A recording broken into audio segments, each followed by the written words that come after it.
नमस्कार मित्रांनो, आपल्या यूट्यूब चॅनलवरती तुम्हा सर्वांचं पुन्हा एकदा स्वागत। नाशिकमधील अशोक खरात प्रकरणाची राज्यात मोठी चर्चा सुरू आहे। या अशोक खरातला बलात्काराच्या आरोपाखाली पोलिसांनी अटक केली आहे। या प्रकरणात रुपाली चाकणकर यांनीही राज्य महिला आयोगाच्या अध्यक्षपदाचा राजीनामा दिला आहे। यानंतर आता अशोक खरात प्रकरणात शिंदे सेनेचा बडा नेता अडचणीत येण्याच्या चर्चा सुरू झाल्या आहेत। अशोक खरात हा शिक्षण खातं चालवायचा असा गंभीर आरोप खासदार संजय राऊतांनी केला आहे। त्यामुळे राजकारणात मोठी खळबळ उडाली आहे। दरम्यान यासह आज दिवसभरातील राजकीय नेत्यांची 5 महत्त्वाची विधाने काय आहेत जाणून घेऊयात आजच्या व्हिडिओच्या माध्यमातून। जयंत पाटील यांच्या भाजपा प्रवेशाच्या चर्चा अनेकदा रंगल्याचं पाहायला मिळालं, मात्र जयंत पाटलांनी स्वतः या चर्चा फेटाळून लावल्या। आता पुन्हा एकदा जयंत पाटील यांच्या भाजपा प्रवेशाच्या चर्चा रंगल्या आहेत।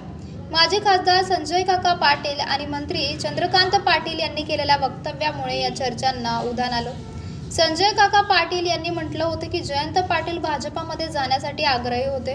त्यानंतर आता चंद्रकांत पाटील यांनीही जयंत पाटलांच्या भाजपा प्रवेशाच्या चर्चाबाबत मोठं वक्तव्य केलं।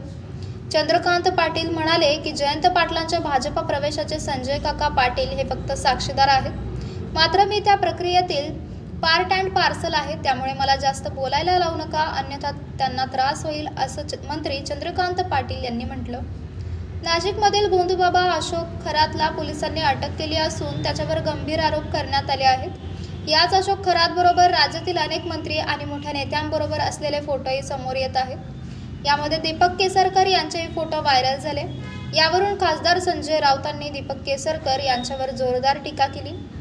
यावर स्पष्टीकरण देताना केसरकर म्हणाले की एक फोटो व्हायरल झाला, त्यामध्ये एकनाथ शिंदे, श्रीकांत शिंदे आणि मी देखील आहे।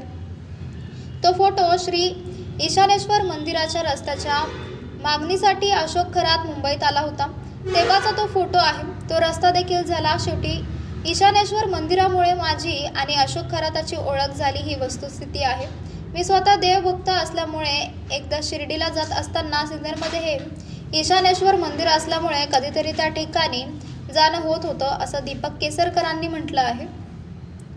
केसरकर शिक्षण मंत्री असताना अशोक खरात शिक्षण खातं चालवायचा असा आरोप संजय राऊतांनी केला। तर मित्रांनो, आपल्याला काय वाटतंय? आपली प्रतिक्रिया आम्हाला कमेंट बॉक्सच्या माध्यमातून नक्कीच कळवा।